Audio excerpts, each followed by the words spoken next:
Hello everyone. तो आज से हम इलेक्ट्रोस्टैटिक स्टार्ट करने वाले हैं। तो इलेक्ट्रोस्टैटिक में सबसे पहले हम करेंगे कूलम फोर्स। अब यहाँ पे हमारे पास एक प्लस क्यू चार्ज है, ठीक है, यहाँ पे एक प्लस क्यू चार्ज है और एक यहाँ पे हमने रखा है टेस्ट चार्ज। अब यहाँ पे हमने एक मान लिया है कोऑर्डिनेट सिस्टम, ठीक है। अब ये जो प्लस क्यू चार्ज है इसका ओरिजिन से डिस्टेंस हो जाएगा आर डैश वेक्टर मान लेते हैं, ठीक है। इस टेस्ट चार्ज का ओरिजिन से डिस्टेंस मान लेते हैं आर डबल डैश और इन दोनों में डिस्टेंस कितना हो जाएगा, आर वेक्टर हो जाएगा, ठीक है। अब वेक्टर देखो कैसे लगाने हैं आपने, ये एक्स है, ये वाई है, ठीक है, और ये जेड हो जाएगा इस तरफ। अब ओरिजिन से, ठीक है, इस चार्ज की तरफ एरो लगा दो, फिर यहाँ से इस तरफ लगा दो। अब हमें पता है कि दो पॉजिटिव चार्जेस, ठीक है, दो इक्वल चार्जेस एक दूसरे को क्या करेंगे, रिपेल करेंगे, और दो अपोजिट चार्जेस एक दूसरे को क्या करेंगे, अट्रैक्ट करेंगे। तो अगर ये दोनों पॉजिटिव चार्ज हुए, मीन्स सेम चार्ज हुए, तो ये दोनों एक दूसरे को रिपेल करेंगे। इसका क्या मतलब है कि ये जो प्लस क्यू चार्ज है ये इस पे, ठीक है, फोर्स लगाएगा। ये इसको अट्रैक्ट भी कर सकता है, ये इसको रिपेल भी कर सकता है। ये डिपेंड करेगा कि टेस्ट चार्ज का हम क्या चार्ज ले रहे हैं। प्लस चार्ज ले रहे हैं तो रिपेल करेगा, अगर नेगेटिव चार्ज ले रहे हैं तो अट्रैक्ट करेगा। तो ये प्लस क्यू चार्ज इस टेस्ट चार्ज पे फोर्स लगाएगा। तो कितनी फोर्स लगाएगा, वो हो जाएगी force is equal to 1/4 pi epsilon naught, ठीक है, 1/4 पाई एप्सिलॉन नॉट, यहाँ पे Q1 Q2 by r square, ठीक है। आर क्या है, इन दोनों में डिस्टेंस है, दो चार्जेस में डिस्टेंस कितना है, वो है हमारे पास आर। अब अगर आप इसको वेक्टर फॉर्म में लिखो तो क्या हो जाएगा, क्योंकि फोर्स एक वेक्टर क्वांटिटी है, ये हो जाएगा Q1 Q2 by r square और साथ में आर कैप हो जाएगा, ठीक है। अब यहाँ पे देखो आपके पास Q1 Q2, ठीक है, एक आपके पास प्लस Q है, एक कैपिटल Q है, दो चार्जेस हैं, 1/4 पाई एप्सिलॉन नॉट, Q है, एक कैपिटल Q है, r square r cap by r square, तो ये एफ फोर्स हो जाएगी, ठीक है, एफ वेक्टर। अब यहाँ पे Q, क्योंकि जो फोर्स है, ठीक है, दो चार्जेस में जो फोर्स लग रही है, अगर हम वो देखें कि वो किस चीज़ पे डिपेंड कर रही है, एक तो इनकी चार्जेस की स्ट्रेंथ पे डिपेंड कर रही है, फोर्स एक डिपेंड कर रही है Q1 Q2 पे, ठीक है, और एक डिपेंड करेगी इन दोनों की डिस्टेंस पे। जितना ये नज़दीक होंगे उतनी फोर्स ज़्यादा होगी और जितना ये दूर जाएंगे उतनी फोर्स कम होगी। तो ये इन्वर्सली प्रोपोर्शनल है, जितना आर ज़्यादा होगा उतनी फोर्स कम हो जाएगी और जितना आर कम होगा उतनी फोर्स ज़्यादा हो जाएगी। तो ये तो हमें पता चलता है कि हाँ, फोर्स के चार्जेस के डायरेक्टली प्रोपोर्शनल है और डिस्टेंस के इन्वर्सली प्रोपोर्शनल है। ये वाली क्वांटिटी कहाँ से आई है, 1/4 पाई एप्सिलॉन नॉट, ये कहाँ से आया है, ये हमने क्यों लगाया है, ठीक है। अब अगर आपने इन चार्जेस को फ्री स्पेस में रखा है, ठीक है, अगर आपने इन चार्जेस को फ्री स्पेस में रखा है तो इनमें फोर्स कुछ और होगी। अगर आपने इसको किसी मीडियम में रख दिया, जैसे दोनों चार्जेस को पानी में रख दिया, ठीक है, किसी भी मीडियम में रख दिया, तो आप देखोगे दोनों में फोर्स अलग आएगी। इसका क्या मतलब है कि मीडियम भी दोनों की फोर्स पे इफेक्ट कर रहा है, ठीक है। दो चार्जेस के बीच में जो फोर्स है, ठीक है, उस पे वो क्या कर रही है, मीडियम पे भी डिपेंड कर रही है। अगर फ्री स्पेस में देखोगे तो कुछ और होगी, अगर आप किसी मीडियम में रख दोगे चार्जेस को तो फोर्स कुछ और आएगी। तो मीडियम का भी हमें इफेक्ट लेना पड़ेगा कि वो फोर्स पे क्या इफेक्ट कर रही है। तो जो ये फैक्टर है, ठीक है, 1/4 पाई एप्सिलॉन नॉट, ये फैक्टर आया है मीडियम की वजह से, ठीक है, ये आया है मीडियम की वजह से, ठीक है। एप्सिलॉन नॉट की वैल्यू, एप्सिलॉन नॉट को हम क्या बोलते हैं, परमिटिविटी, इसको हम बोलते हैं permittivity of the medium,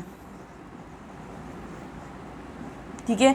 free space के लिए क्या हो जाती है, इसकी वैल्यू 1 हो जाती है, ठीक है। जैसे अलग अलग मीडियम के लिए इसकी वैल्यू वेरी करेगी, ठीक है। तो याद रखना, आपसे कोई पूछे कि परमिटिविटी है क्या, तो परमिटिविटी मीडियम की प्रॉपर्टी है, ठीक है, कि मीडियम कितना इफेक्ट कर रहा है दो चार्जेस के बीच में फोर्स को, ठीक है। तो ये मीडियम की प्रॉपर्टी हो जाएगी। तो फोर्स ऐसी होती है। अगर हमने आर को, ठीक है, आर को अगर हमने इन टर्म्स ऑफ दिस लिखना हो तो कैसे लिखेंगे? अब देखो एरो हमने यहाँ से यहाँ लगा दिया, यहाँ से यहाँ, अब प्लस क्यू लगा रहा है टेस्ट चार्ज पे फोर्स, तो यहाँ से इस तरफ एरो लगेगा। तो हमने लास्ट लेक्चर्स में वेक्टर की एडिशन सीखी थी, ठीक है, ट्रायंगल ऑफ वेक्टर एडिशन लगाना सीखा था।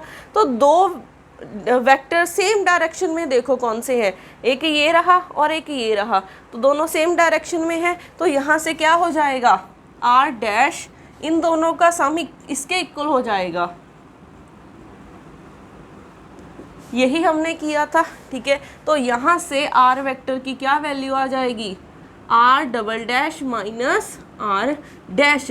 अगर आप इसका मैग्नीट्यूड निकालोगे तो क्या हो जाएगा, इसका स्क्वायर प्लस आर डैश का स्क्वायर, ठीक है।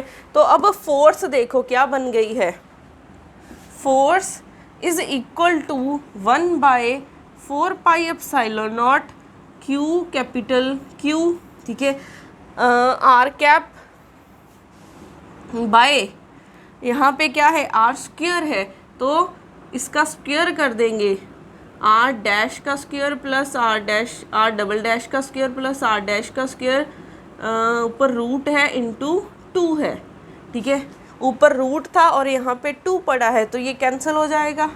तो यहाँ से आ जाएगा Q capital Q by 4 pi epsilon not R double dash का स्क्वायर प्लस आर डैश का स्क्वायर, ठीक है, और यहाँ से आ जाएगा आर कैप।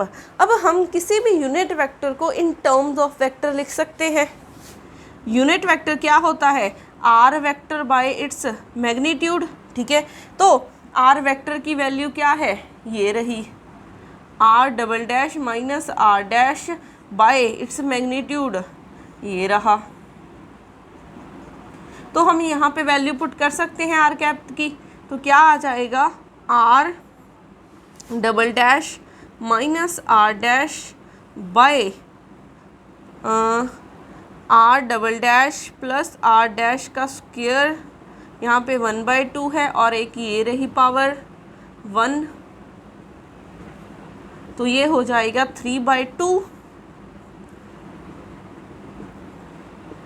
ये हो जाएगा 3/2,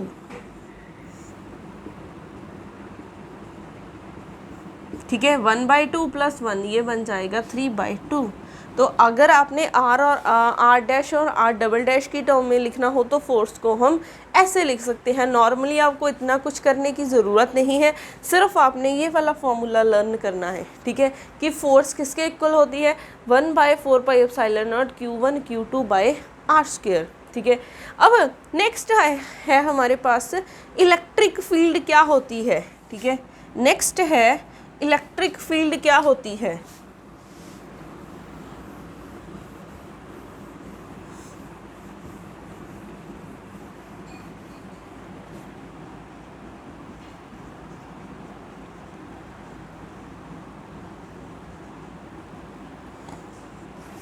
तो इलेक्ट्रिक फील्ड क्या है, जैसे कोई चार्ज है, प्लस क्यू चार्ज है, ठीक है, उसके अराउंड कुछ एरिया होता है, ठीक है, प्लस क्यू चार्ज के अराउंड कुछ एरिया होता है। अगर उस एरिया में कोई भी और चार्ज आएगा, ठीक है, जैसे प्लस क्यू चार्ज आएगा, तो वो क्या करेंगे, प्लस क्यू एक दूसरे को रिपेल करेंगे। अगर नेगेटिव चार्ज आएगा उस एरिया में तो क्या करेंगे, दोनों एक दूसरे को अट्रैक्ट करेंगे। तो किसी भी चार्ज के अराउंड कुछ एरिया होता है जिसमें उसकी उस रीजन में फोर्स, ठीक है, उस चार्ज के जितनी फोर्स ला रहा है वो हम एक्सपीरियंस कर सकते हैं। कितनी फोर्स ला रहा है वो होती है इलेक्ट्रिक फील्ड, ठीक है। तो इलेक्ट्रिक फील्ड को हम क्या बोल सकते हैं, force per unit test charge, ठीक है। टेस्ट चार्ज पे कितनी, एक चार्ज पे कितनी फोर्स लग रही है वो होती है इलेक्ट्रिक फील्ड, ठीक है। अब इलेक्ट्रिक फील्ड की वैल्यू निकालने के लिए हम क्या कर सकते हैं, फोर्स की वैल्यू पुट कर दो, 1/4πε0, ठीक है। Q capital q by r square, q के साथ क्यू कैंसिल, तो इलेक्ट्रिक फील्ड आ गई है 1/4πε0 क्यू बाय आर स्क्वायर। तो इलेक्ट्रिक फील्ड क्या होती है? फोर्स पर यूनिट चार्ज, ठीक है। अब यहाँ पे क्योंकि इलेक्ट्रिक फील्ड है तो कुछ रीज़न होगा, कुछ फील्ड लाइंस होंगी, ठीक है। अब हमारे पास दो तरह के चार्जेस होते हैं, एक प्लस चार्ज होता है और एक माइनस चार्ज होता है। अगर प्लस चार्ज है, ठीक है, तो फील्ड लाइन बाहर की तरफ होती हैं, आउटवर्ड होती हैं, ठीक है। ये याद रखना, अगर प्लस क्यू चार्ज है जो इलेक्ट्रिक फील्ड लाइंस हैं वो आउटवर्ड होंगी। अगर नेगेटिव चार्ज है तो फील्ड लाइंस इनसाइड होंगी, ठीक है। तो प्लस क्यू चार्ज की फील्ड लाइंस आउटवर्ड होती हैं और नेगेटिव क्यू चार्ज की फील्ड लाइंस इनसाइड होती हैं, ठीक है। तो ये भी आपने याद रखना है।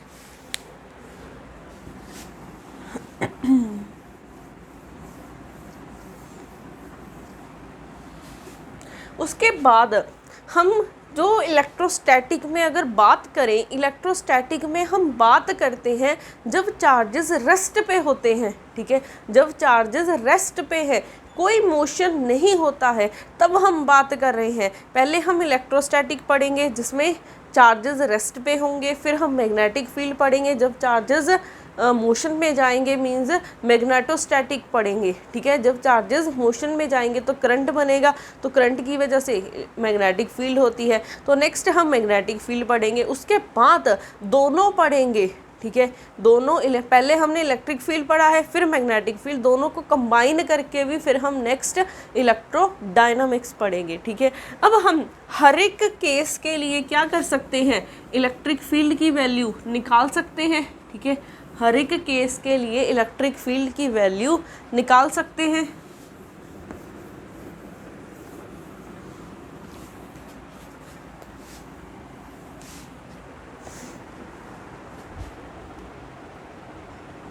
नेक्स्ट है, अगर हम बात करें लाइन चार्ज डिस्ट्रीब्यूशन की, ठीक है, लाइन चार्ज डिस्ट्रीब्यूशन की। तो लाइन चार्ज डिस्ट्रीब्यूशन मीन्स जो सारा चार्ज है वो लाइन पे डिस्ट्रीब्यूट है, ठीक है। तो अगर हम सिंपल वायर की बात करें, ठीक है, एक हमारे पास होता है लैम्डा, ठीक है। लैम्डा क्या होगा? चार्ज पर यूनिट लेंथ, ठीक है। Charge per unit length means एक यूनिट लेंथ में कितना चार्ज है उसको हम बोलते हैं लाइन चार्ज डेंसिटी, ठीक है। ये क्या है? Line charge density. तो लाइन चार्ज डेंसिटी किसके इक्वल होती है? Lambda is equal to charge per unit length. ऐसे ही अगर हम सरफेस चार्ज डेंसिटी की बात करें, सरफेस चार्ज डेंसिटी, तो अगर हम सरफेस चार्ज डेंसिटी की बात करें तो जो चार्ज है वो सरफेस पे डिस्ट्रीब्यूटेड है, ठीक है, वो सरफेस पे डिस्ट्रीब्यूटेड है। तो यहाँ पे हम लिखते हैं sigma is equal to charge per unit area, ठीक है, चार्ज पर यूनिट एरिया। और ये क्या हो जाएगा? Sigma surface charge density. ये क्या है? Surface charge density. नेक्स्ट है, अगर वॉल्यूम पे चार्ज डिस्ट्रीब्यूटेड हो, volume charge density, volume charge distribution भी बोल सकते हैं। अगर चार्ज वॉल्यूम पे डिस्ट्रीब्यूटेड है, ठीक है, तो वॉल्यूम में डिस्ट्रीब्यूटेड है, तो यहाँ पे लिखेंगे rho is equal to charge per unit volume. तो रो क्या हो जाएगा? Volume charge density, volume charge density. ठीक है। तो अगर आपको दिख रहा है कि चार्ज वायर पे डिस्ट्रीब्यूटेड है तो हम यूज़ करेंगे लाइन चार्ज डेंसिटी, अगर सरफेस पे डिस्ट्रीब्यूटेड है तो हम सरफेस चार्ज डेंसिटी की बात कर सकते हैं, अगर वॉल्यूम पे डिस्ट्रीब्यूटेड है तो हम रो की बात करेंगे, वॉल्यूम चार्ज डेंसिटी।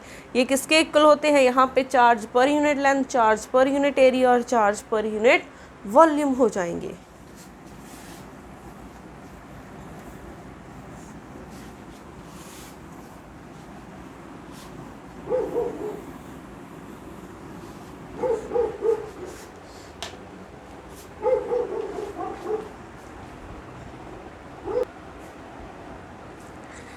नेक्स्ट हम इलेक्ट्रिक फील्ड फाइंड करते हैं एक वायर के सेंटर पे, ठीक है। जैसे ये एक वायर है, यहाँ पे ये एक वायर है जिस पे प्लस क्यू चार्ज डिस्ट्रीब्यूटेड है।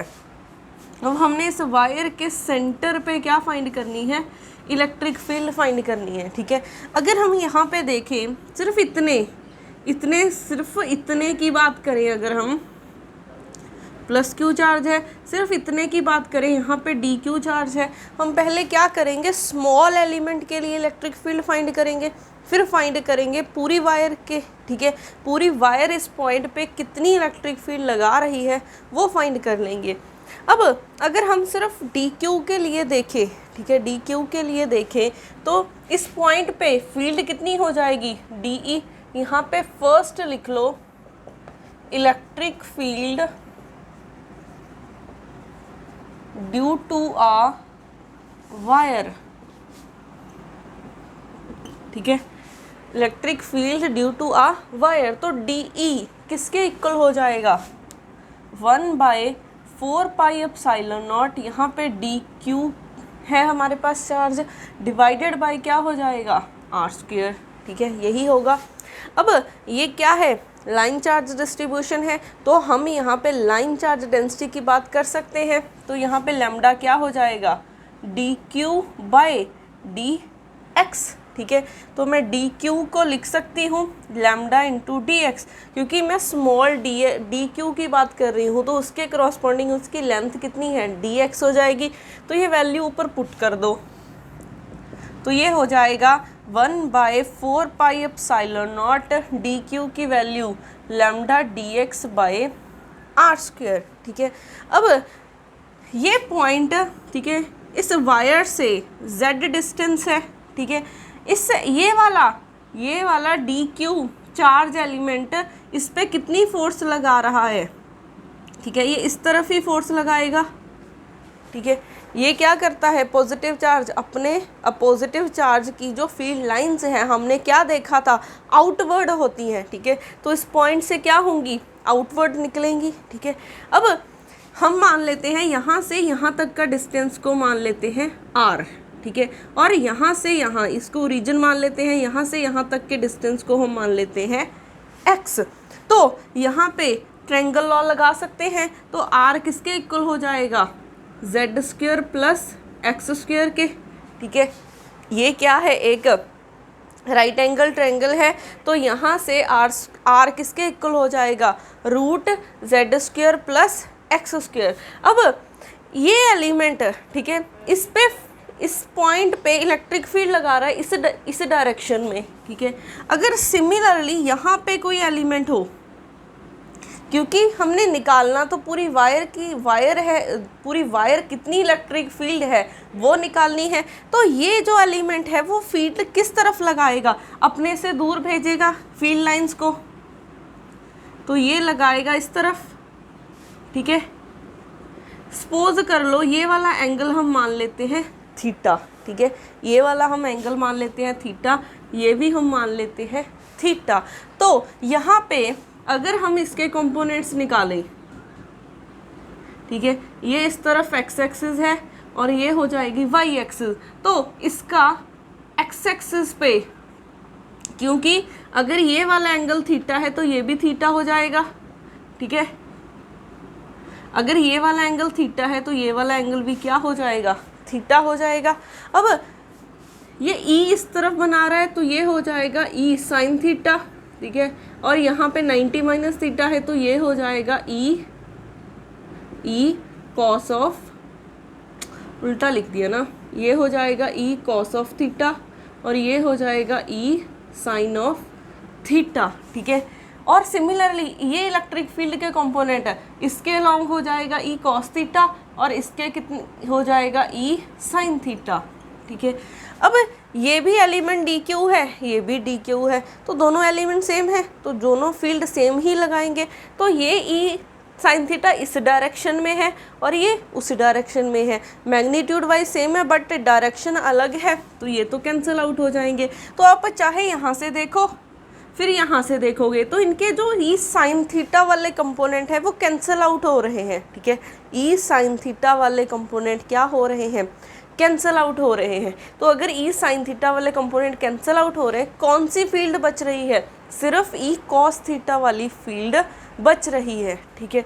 तो हमारे पास ई कॉस थीटा जो टोटल फील्ड है, ठीक है, जो टोटल फील्ड है वो क्या होगी, D E cos of theta, ठीक है, क्योंकि स्मॉल एलिमेंट लगा रहा था फील्ड, ठीक है, स्मॉल एलिमेंट लगा रहा था, डी क्यू एलिमेंट है तो फील्ड भी कितनी लगाएगा, डी ई लगाएगा, ठीक है। ये हो जाएगा। तो टोटल फाइंड करने के लिए क्या कर देंगे, इंटीग्रेशन फाइंड कर देंगे, क्योंकि ये तो डी ई है, यहाँ पे क्या है, लाइन चार्ज डिस्ट्रीब्यूशन है, ठीक है, क्योंकि ये कंटिन्यूस लाइन चार्ज डिस्ट्रीब्यूशन है तो हम क्या करेंगे, इंटीग्रेशन करेंगे, डी ई की वैल्यू पुट कर दो, क्या ही है, lambda D x by 4 pi epsilon not r square cos of theta, ठीक है। अब यहाँ पे देखो हमारे पास इंटीग्रेशन करनी है हमने x की, ठीक है, हमने क्या करना है, पूरी वायर कितनी इलेक्ट्रिक फील्ड लगा रही है P पॉइंट पे वो फाइंड करना है। तो वायर की हम लेंथ मान लेते हैं -L to L, ठीक है, तो यहाँ पे डायमेंशंस हो जाएंगी -L to L। अब यहाँ पे हम इंटीग्रेशन कर रहे हैं x के विद रिस्पेक्ट, तो कॉस थीटा, ठीक है, कॉस थीटा को हम बाहर नहीं निकाल सकते क्योंकि हमें नहीं पता कि ये क्या एक्स पे डिपेंड कर रहा है कि नहीं, तो हम सबसे पहले कॉस थीटा की वैल्यू निकालते हैं। तो यहाँ से कॉस थीटा की वैल्यू निकालनी है हमने, ठीक है, तो यहाँ से कॉस थीटा किसके इक्वल हो जाएगा, कॉस थीटा हो जाएगा z बाय आर, ठीक है, z बाय आर, आर की वैल्यू क्या है, z square plus x square, तो यहाँ से आ जाएगा माइनस जो कांस्टेंट टर्म्स हैं चलो बाद में बाहर निकालते हैं, lambda D X cos theta की value z 4 pi epsilon not, R की वैल्यू हम आर की वैल्यू निकाल चुके हैं, ठीक है, तो यहाँ से z square plus x square, square है ऊपर रूट है तो ये कैंसिल आउट हो जाएगा, इसको लिख ही लेते हैं, ये लिखा, फिर z बाय ये रही term z square plus x square raise to power 1/2 है, तो यहाँ से आ जाएगा, देखो हम इंटीग्रेशन कर रहे हैं dx के साथ तो z तो कांस्टेंट है, लैम्डा भी कांस्टेंट है, ये बाहर आ जाएंगे, 4 पाई एप्सिलॉन नॉट भी कांस्टेंट है, इंटीग्रेशन -L to L, यहाँ पे बचा dx बाय ये कट गया, एक z square plus x square पड़ा है, एक उसकी पावर 1/2 है, तो 1 + 1/2 3/2 हो जाएगा, z square plus x square raise to power 3/2, ठीक है, यही बचेगा। अब हमने इसकी इंटीग्रेशन करनी है, इसका एक डायरेक्ट रिजल्ट होता है, वो रिजल्ट क्या होता है, integration -L to L dx z square plus x square raise to power 3/2, ये हो जाएगा z बाय एक्स स्क्वायर, ठीक है, z square plus x square root, यहाँ पे -L to L, इस पर एक बार रीचेक कर लेते हैं, यही है,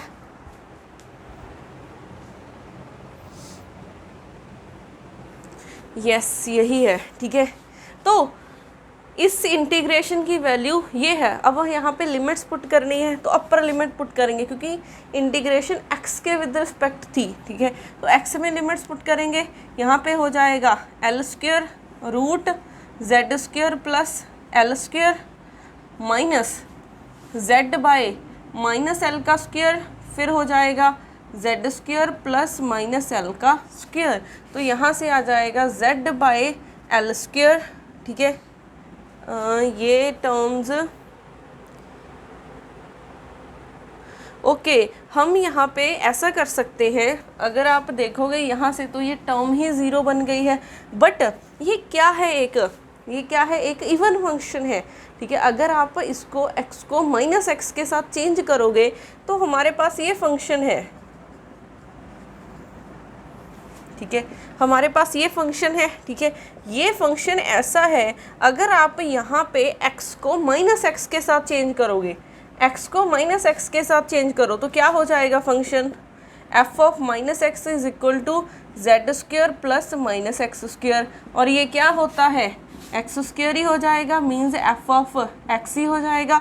तो यहाँ से f ऑफ माइनस एक्स किसके इक्वल है, f ऑफ x के इक्वल है, तो ये एक इवन फंक्शन है। तो अगर कोई फंक्शन इवन है तो अगर लिमिट्स हो माइनस एल टू एल तो मैं इसको क्या लिख सकती हूँ, 2 टाइम्स 0 टू एल लिख सकती हूँ। तो minus l to l f of x d x, इसको क्या लिख सकते हैं, 2 times 0 to l f of x d x, ऐसे लिख सकते हैं। तो ये लिमिट्स देखो, इसको लिख सकते हैं 0 टू एल 2 टाइम्स हो जाएगा, 0 टू एल यहाँ पे हो जाएगा 2 टाइम्स, ठीक है। तो अब यहाँ से क्या बन जाएगा,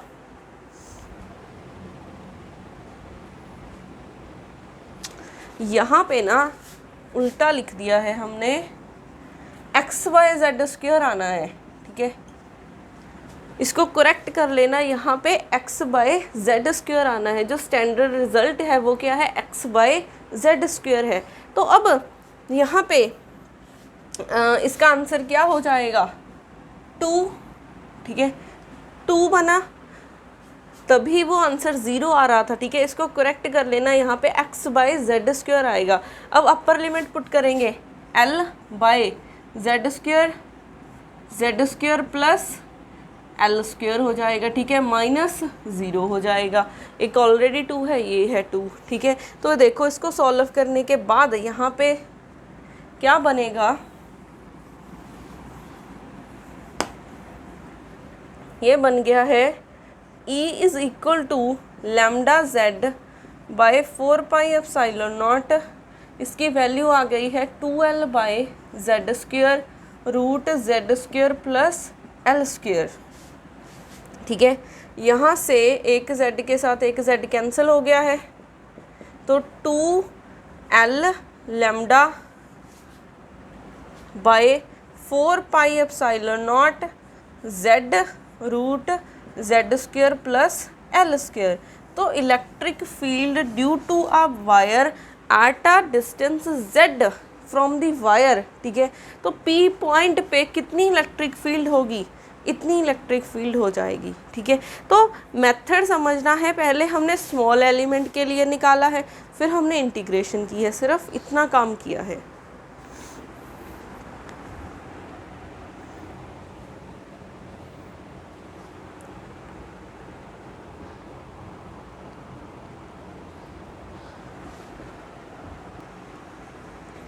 तो इलेक्ट्रिक फील्ड वायर, ठीक है, वायर के कारण आपके पास इतनी हो जाएगी।